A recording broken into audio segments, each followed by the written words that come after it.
যেই ব্যক্তি সালাত আদায় করে না, ওই ব্যক্তি যদি মারা যায় তার জন্য জানাজার, তার জন্য কাফনের কাপড় কেনা বৈধ নয়। তাকে কাফনের কাপড় পরানো যাবে না, তাকে সুন্দর কাপড় পরানো যাবে না, তাকে গোসল দেওয়া যাবে না। একবার কেন, 1,000,000,000 বার যদি তাকে গোসল দেওয়া হয় সে কোনোদিন পবিত্র হবে না। 500 বছর যদি সাবানের মধ্যে চুবিয়ে রাখা হয় তাও কোনোদিন পবিত্র হবে না। যে ব্যক্তি নামাজ পড়ে না ও হলো অপবিত্র, ওকে পবিত্র করার কোনো কিছু পৃথিবীতে নেই, ওকে পবিত্র করা যাবে না।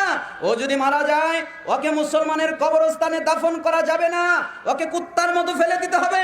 কুকুরের মতো ফেলে দিলে, কুকুরকে তো ফেলে দিলে দুর্গন্ধ বের হয়, ওকেও ফেলে দিলে দুর্গন্ধ বের হবে, মানুষের কষ্ট হবে। তাই কুত্তাকে যেরকম করে মাটিতে পুঁতে রাখে ওইভাবে পুঁতে রাখতে হবে। আর পুঁতে রাখার সময় বলা যাবে না বিসমিল্লাহি ওয়া আলা মিল্লাতি রাসূলিল্লাহ, আমি তোকে রাসূলের মিল্লাতে রাখলাম, এ কথা বলা যাবে না। সালাফরা মজা করে বলতেন, যদি বলতে হয় তাহলে বলবে বিসমিল্লাহি ওয়া আলা মিল্লাতি ইবলিস, আমি তোকে ইবলিসের